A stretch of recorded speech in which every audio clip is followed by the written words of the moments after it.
One of the greatest things in anime, one of the most powerful things that it uses to connect you is the art of the backstory. It is.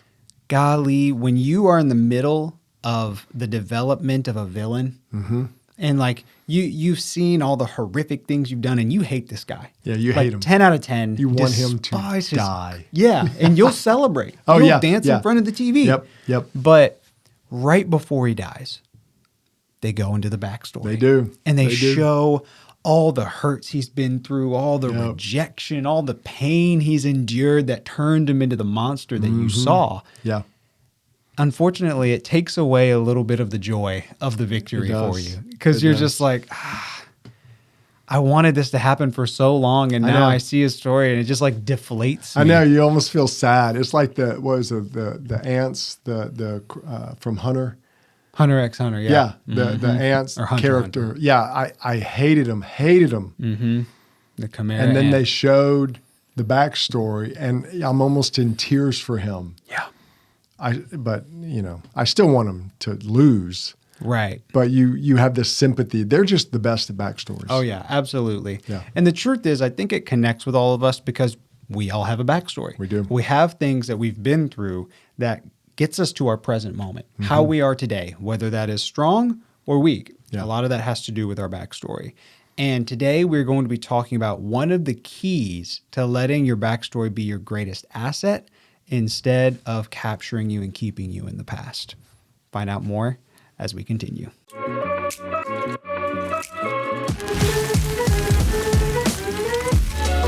This is the Thriving Man Podcast with David and Reese Maxwell.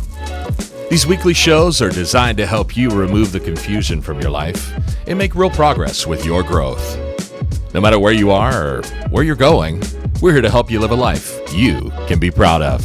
So welcome to the Thriving Man Podcast. Welcome to the Thriving Man Podcast. I'm Reese. And I'm David. And he's my dad. And our goal is to get you out of survival mode and into living a life you're proud of. Now, this is episode 2 Yes, of it is. Manime Month. Manime Month. I know. I'm excited. I love like it. the name. I like the topic. Yeah. And so we've been having a great time designing these. Hopefully you like them. But we talked a little bit earlier in the episode about backstory. Yeah. That was kind of our intro. And if you've watched anime, you understand that. Yeah. But one of the biggest barriers to overcoming our own backstory is the barrier of bitterness. Yes, it And is. it's something that Naofumi went through. Yeah, since we're talking about Rising of the Shield Hero, one of the key elements of the character Naofumi is his dealing with his own bitterness. And the bitterness was strong. It wasn't his fault. He was brought into it and he was done nasty. Yeah, he just was. He was hurt. Yeah. Like, for real. Objectively, Yep. it's a fact. He went through a lot. Yeah, he didn't bring it on himself. It was people did it to him. And he finds out during the show some of the whys and wherefores.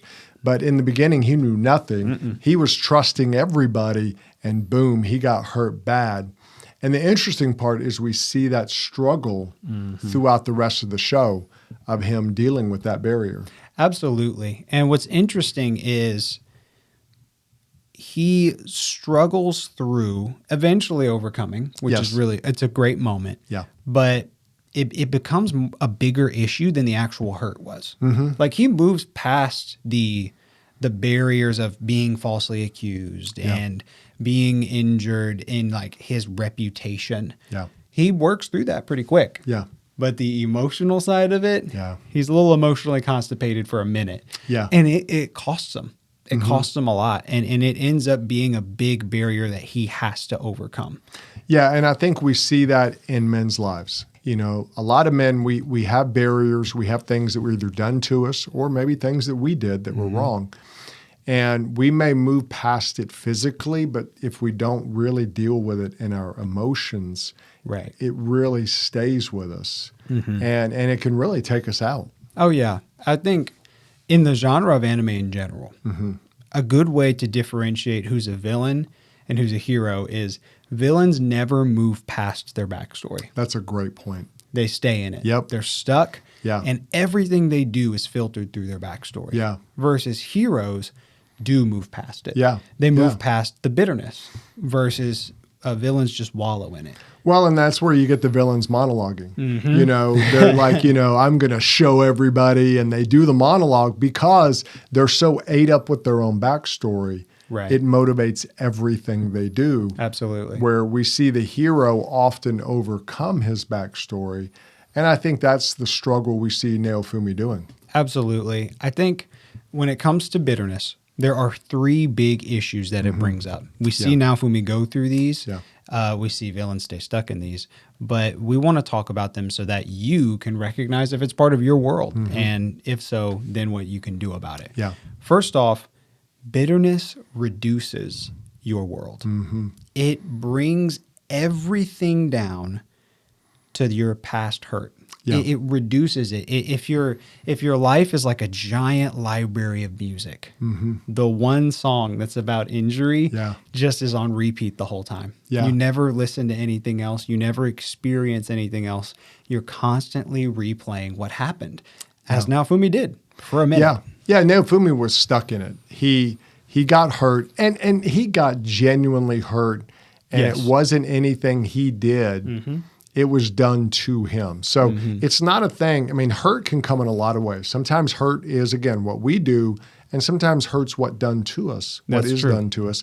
And so we got to understand that hurt, but you still have to overcome. If you wallow in it, whether you did it or other people did it to you, again, it reduces your world to where everything becomes filtered on that. Like you said, it's that one song you hear over and over. It's, oh, great, everybody's out to get me. And I think as we do that, it just colors every decision we make. Right before Naofumi unlocks the rage shield, the shield that ends up doing a lot of damage to him and the people around him. He says this one line, and it really sticks out to me. He says, "Why must I alone go through this?" Yeah. And it's almost the equivalent of how people say, "Why does this always happen to me?" Yeah. Yeah. It's pretty much the same thing. Why does this always happen to me? And that mentality defines the narrative that a lot of people live inside. Yeah. They're just stuck in this, oh, well, this is just more evidence that what happened in my past is going to be my future. Oh, well, sucks for me. And I think we've all seen guys like that who, oh, yeah, well, as soon as I start doing good at work, a boss is going to take it away from me. Or, as soon as I start really liking a girl, she's going to dump me. And so they almost go into it with that expectation of it's going to fail, they're going to come out. And so we end up fulfilling our own self-fulfilling prophecies. It's going to go horrible. And it goes horrible mainly because of our attitude. Yeah. But then we keep blaming other people with it. Absolutely.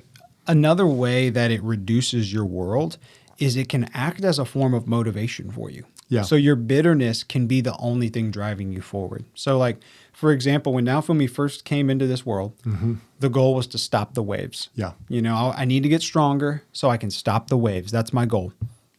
But after he gets hurt, he does it kind of with an attitude of like, I don't need anybody. I'm going to show them. Yeah. I'm going to show the other three heroes and everybody that did me wrong that they made a mistake. Yeah. So really he was kind of, without even thinking about it this way, he was working for them. Yeah, and we see that. You see people who the only motivation they're living with is to show. I'm going to show that girl in 7th grade who dumped me. I'm going to show the teacher who made that mean comment about me. And again, what you're doing is you're letting them control your life even now. And that's what Naofumi was doing. He was giving more power to those who hurt him. Instead of ignoring them, he was essentially working for them. And it was motivating a lot of his decisions. And he got stuck in this same pattern of thought over and over and over again. Yeah. A lot of guys who get bitter get in that same position. They're constantly replaying what happened. Yeah. Like, have you ever run into a guy that loves telling you why his bad life decisions are everyone else's fault? Yeah. Like he wants nothing more than to tell you how much wrong has been done to him. And it's got nothing to do with him ever. Like it doesn't have to do with his decisions from that point on. It all goes back to that moment. Yeah. You could call it, if you've ever watched Napoleon Dynamite, Uncle Rico syndrome. Oh, yeah, Uncle Rico. If Coach had just put me in. In Uncle Rico's mind, his whole life fell apart Yep. because in high school, a coach didn't put him in at the very end of a game. Yeah, and he was. I mean, this was years later. He's like 30s. Yeah, If not 40s. He's living life, but he's still replaying one moment at one instance in school. And we laugh at that because it's very funny. It's ridiculous. It's funny. But we know guys who live that way. Mm-hmm. We know guys who are living their life based on, well, that one thing happened to me, you know, and it may be a legitimate thing. Yeah, it can be real. My dad left us and I was alone. That's legit. My wife had an affair and left me. That's legit. That's painful. Mm-hmm. But if we don't expand our world, it becomes that's the only thing we live about and for. Mm-hmm. And it changes everything, you know, and you'll become that bitter guy nobody wants to be around because your whole world is consumed by your hurt. And it's almost like you're living on a planet that's just your hurt. Mm-hmm. There's no other place to go because everything's covered, you know, or colored by your pain. Yeah. And your pain affects everything you do. Yeah. Yeah. It reduces. Mm-hmm. It reduces your world. Yeah, it shrinks it. The second thing that bitterness does to us is it distorts our relationships. Yeah, that's true. Bitterness distorts our relationships. What that means is that your past hurts define how you approach your present relationships. Yeah. Every person you come in contact with, you see them through the color of your pain. Mm-hmm. You know, well, people like that always hurt me. People like this always hurt me. And I think one of the interesting things is how it really, you know, we talk about it reduces your world, but in relationships, since our world is so small, we isolate ourselves in our relationships. It's true. I'm the only one who's gone through this. I'm the only one who's hurting. I'm the only one who's gone through bad times. And we see that, you know, Naofumi. I don't know why I messed that up. It's a Japanese name, It's a Japanese name.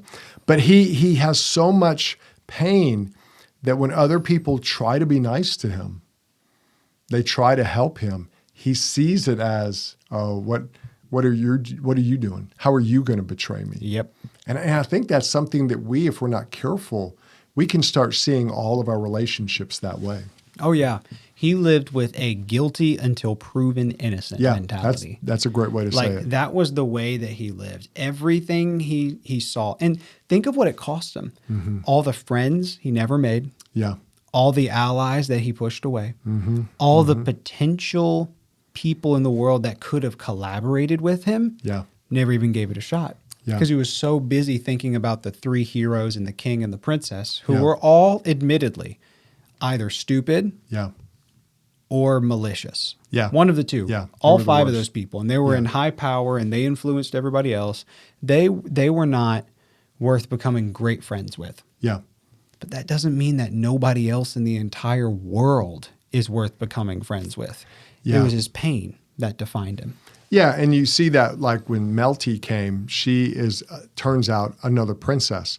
Well, she lived with him for weeks when they were traveling, and they just thought of her as a girl who needed help, and they were helping her. Mm-hmm. Well, once he found out she was royalty, that she was the sister of the princess, that she was the daughter of the king, he cut her off. When she had been a great friend, had hung out with him. He knew her. And could have been a great connection. Yeah, could have been a good ally.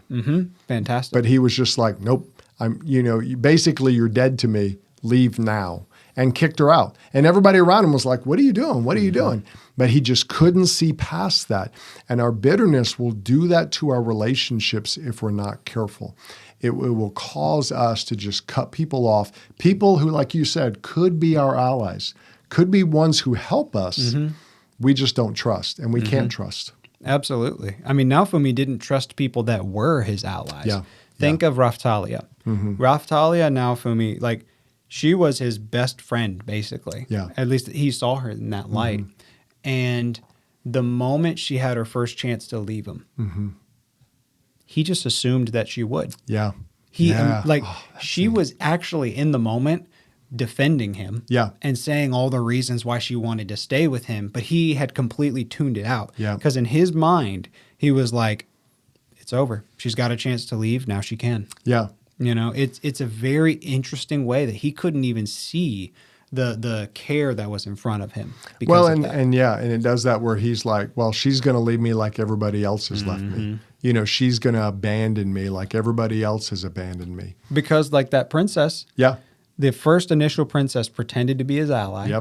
Yep. And at the first chance, took Yeah. everything he had and betrayed him. Oh, yeah. He was reading that into that relationship. Yeah. And that's what bitterness will do. It'll cause you to look for motivation that's not even in them. Yep. You know, you'll assume they're thinking something and they're not. Like he assumed she wanted to leave when she was fighting to stay. She wanted to stay with him. And that's the interesting thing. And it really, on the other side, it really hurts us because it makes real reconciliation kind of impossible because we're so hurt. We can't see other people as allies, so we don't trust anybody. Yeah. Especially those who may have hurt us, where later we might could fix things, patch things up. We just can't do that. Absolutely. Because like, look at Naofumi with the three heroes. The three of them were kind of pompous Yeah. and really stupid. They just were. Like they completely bought into everything that everyone else had said. Yeah. They were not geniuses. Especially the spear hero. Yeah, the He spear was hero doofus. was the worst. Yeah, he was. But there comes a point a little bit later where Naofumi is talking to what's called the Philolial Queen, who's super powerful. Yep. And she basically tells him outright, she's like, hey, if you four guys won't work together, you won't be able to save the world from the waves. Like you guys won't be able to do it. Yeah. What I'll have to do is kill all four of you so that new heroes get summoned and then the world gets saved. Yep. And even at that point, Naofumi, when life and the world is literally on the line, he's Yeah. like, I don't know. Yeah, I might do something, but I'm just not feeling it. Yeah. Like millions of lives on the line. Yeah. And he doesn't want to forgive these three dudes. Yeah. That's a little much. Well, and that's what happens. Bitterness doesn't mean we think clearly. No. We obviously think with a weird shade in our brain to where we just can't see it. Like he was sitting there thinking, we could all die, millions of people could die, or I could work with these three people. Oh man, I hate that. It's not going to happen. Yeah. You know, he just couldn't really see did. it. Yeah. And I think a lot of men are like that. You know, hey, if you do this, you could get a better job. Oh, but I'd have to be nice to that guy. Nope, I'm not going to do it. You know, and we hurt ourselves because that's how we see things. Reconciliation is something we don't see as even possible. Yeah. It also hurts your relationships because it puts blinders on you to where you can't see the compassion of people who are trying to help you. Yeah, yeah, So, like a good example, once again, is Naofumi and Raftalia. yeah. She cares about him. You find Oh, out yeah. later in the show that she like loves him. Yeah, Which I mean, yeah. they hint to in episode like 4. I know. So I don't think we It's ruined pretty that early. much. You see that. But he was so swallowed up with his own self-pity, Yeah, which is a Yeah. big part of bitterness, is self-pity. We Yeah. feel so bad for ourselves that he wasn't allowed to see the goodness that was right in front of him. Yeah. Like he was literally with this chick every single day. Yeah. And he couldn't see it fully. There comes a point in the show where he didn't even realize that she's an adult. yeah, yeah. in She his mind, she's changes. still a kid. Episode 3 to 4? She Yeah. basically grows up because she's a demi-human. That's what they do. He doesn't know that. And this guy he's with says, well, she's a woman now. And he's like, what? Really? He's clueless. Yeah. Because like you said, he's swallowed up in his own. And then even when she shows incredible compassion and love, and I mean redemptive love to him, it still takes him a while to even come close to recognizing that. Yeah. Because he thinks, well, okay, you like being around me, but you know, it's not real. And he owns that bitterness for a long time.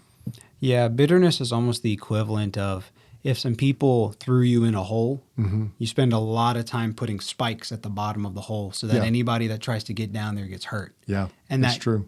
That hurts people from trying to get you out. Yeah, they can't help you. And so finally, the final thing that bitterness does, it actually disfigures your own identity. Your own view Yeah. of yourself gets distorted. Yeah, whenever you actually cling to bitterness. Yeah, because you think in the beginning, the first episode, and it's something that really, I guess on this third time we've watched it, I really picked up on it. We have watched it 3 times now. Yeah. Naofumi was a pretty good guy. I mean, he wasn't the best. He wasn't super motivated. But it says that he helped, I think, his sister, Yep. who was getting into some trouble. And because he did that, his parents said, hey, you stay at the house while you go to college. We'll cover your expenses. So it was because he did something good. So it kind of shows us that he's a pretty good guy overall. But when he gets to the new world, everybody hates him. They betray him. And so he starts seeing himself not as what he was. Hey, I'm a pretty good guy. I think he starts taking ownership of what other people say about him. Yeah. Everyone assumes that he is the bad guy. Yeah, he's the worst. Even before he got there, because Yeah. you find out they hate the shield hero Yeah. in this nation, like period. Yeah. They just don't like him. And then he gets accused of rape when he didn't do it. Yeah. And then everybody's like, oh, well, he's even worse than we thought, Yeah. as expected of the shield hero. Yeah, yeah. And so he starts to stoop to that level and starts filling that role. Like he starts using threats instead of negotiating Yeah. with the merchants. He starts insulting people. Yeah. Very gruff. Yeah, Very very gruff. Very rude. He starts charging money. Like to people that are in genuine need. They're Yeah, like, I'm trying yeah. to take this to my sick mom. And he's like, what are you going to pay me? You Yeah, know, he's yeah, filling yeah. in that role. He buys a slave. That's Yeah. what Raftalia initially was. Yeah. He's like, if I'm a bad guy, I guess I'm a bad guy. Yeah. So he does a lot of things like that, even though on the surface he wouldn't say it, underneath the surface, he's like, I guess I'm not a good guy. Yeah. Well, and I think it also, he got that attitude of what does it matter anymore? And I think when we see men let that bitterness grow in them, that's where they get to. I think that's true. You know, I don't care. Nobody cares about me, so I'm not going to care about anybody. And they start living that way. But they never take the responsibility of it because they say, well, I've been hurt. Other people have done this to me. If you understood what I've been through, you would be the same way. And again, what it means is their world has changed and they're beginning to see themselves as only a product of their hurt. And I think there's a lot of men out there who are living their lives in response to hurt and never moving past it. So their identity is they only see themselves through the eyes of the hurt. Not just other people, not just relationships, but themselves. So when they look in the mirror, they see a hurt person. Yeah. There's this scene where Naofumi is doing a duel with the spear hero, who of course is the worst of the three. Yeah, he is. And he's being manipulated the whole time, the spear hero is, and then he cheats. Well, his assistant cheats for him, and he doesn't know. But Naofumi essentially in this moment is losing everything. Like he thinks Raftalia is going to walk out on him, and he's about to go ballistic. And she walks up to him and she's saying like, I'm not going to leave. Yeah. Like you literally saved me. I was about to die. Yeah. And you helped me. And she was naming all of these good things that he had done. And he's like literally weeping. He's like, I'm not that good of a guy. Yeah, yeah. I'm not that good of a guy. Yep. That's what everyone accused him of at first. Uh-huh. And he bought into it. Yeah. And that's who he became in his own mind. Yeah, and it's interesting because Raftalia was telling him, you've done this, you've done this, you've done this. She was giving him evidence of things, not that he really thought about, he just did, which that's the interesting part. And we're going to talk about that later, is he did a lot of good things because he really was a better person, but he didn't think himself as a better person. He thought, well, I just did that because of this. I just did that because of that. And she kept railing him off. You've done this, this, and this. And basically how he treated her made a huge difference. But then she brought that up to him, but he was having a hard time accepting it. Yeah. He didn't know how to accept it because he had spent so much time with everyone telling him he was the bad guy. Yep. And then eventually him telling himself he was the bad yeah. guy. And this honestly gives a good hint as to our challenge for you guys today. The truth is, the reason Naofumi stayed a hero, because he could have easily become a villain, but he stayed a hero because people got in his corner. And this is what's interesting. Naofumi wouldn't have had any allies if he didn't have to. That's a good point. In that world, if you are like a spear hero, you can't use a sword. You can't use anything except for what you've been given. And for him, he was the shield hero. So he had no weapons to fight with. Yeah, he couldn't fight. And so he literally could not have survived by himself. That was, in his mind, his biggest curse. Yeah. But sometimes your greatest limitation can become your greatest blessing. Because he ended up having to get Raftalia on his side. That saved him. Yeah. And and he needed people. You know, he got Exactly. Philo.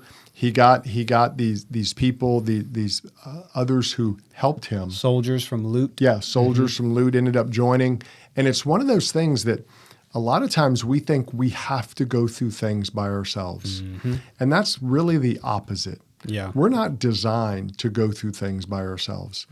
You know, whenever people spend a lot of alone time, it's They get never weird. good. They get Yeah. weird. I get weird when I'm alone all the time. Yep. And men just, we don't do well with that. You know, every person who's ever been a serial killer, they were a loner. You know, it's how we are. And now with the internet, you can just go into a vortex of doom in your room by yourself. And then that makes you feel worse about yourself. And the thing that Naofumi did is he got other people in his life, only because he had to, but that ended up helping him overcome. Yeah. And that's our challenge to you is don't try to go through this alone. Don't try to fight your bitterness by yourself.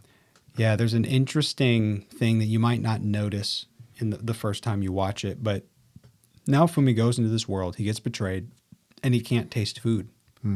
He's like, this world, the food in this world just doesn't have any taste. And he sees other people reacting to the food and how good it is. And he's like, it just doesn't taste to me.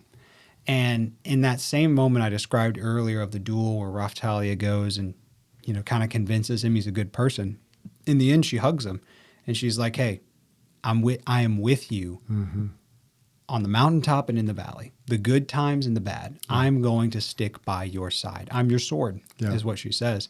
And he just, you know, cries and lets out all the pain that he'd been running from. Yeah. He was masking his pain with his anger. Yeah. And he lets all of it out. And then afterwards they get like sandwiches because that's all they could afford at the point. And he eats the sandwich and he's like, this tastes so good. Yep. And it was after that moment where he had let it out, cried, had a good hug, a good embrace with someone else, that he finally gets to the point where he can begin to see the good things that are in front of him instead of everything just being gray. Yeah. Yeah. And that's for you. We don't want you to try to go through this alone. We're not saying you have to get a demi-human, you know, or anything That's a like little impossible that. That'd and be a little wrong. weird, and don't do that. But there's real people out there. There's other men. There's people out there that you could connect with. And that means you have to get out. You have to go try to get around other people. And maybe you're just a gruff person who pushes everybody away. And then you worry and say, well, I'm alone. Well, maybe it's because you're making yourself alone. So we would challenge you, do some things to find a group of people or just a person that you can begin to build a real relationship with, and they can help you overcome some of these issues. Yeah. And if you have a friend who you've been holding at arm's length, or even a spouse, somebody who you've never fully let in because you think that they won't approve of the pain that you've experienced and what you've become because of that, you got to open up. Yeah, you do. Open up the doors and let the light in. Yep. Because if you sit in the darkness too long, it will begin to define you like it did for Naofumi. Yeah, and that's the whole thing. Heroes overcome their backstory. Villains stay in their backstory. We want you to begin to overcome your backstory and get strong because of your backstory and not let it define the rest of your life. Yes, absolutely. So work on that. It takes work. It's going to be an effortful thing. It's not just going to happen naturally, but it will 100% be worth it. We will see you in the next episode of MANIME Month. Thanks for listening to the Thriving Man podcast. If you want to check out more resources from David and Reese, you can go to thrivingman.com. We'll see you in the next episode.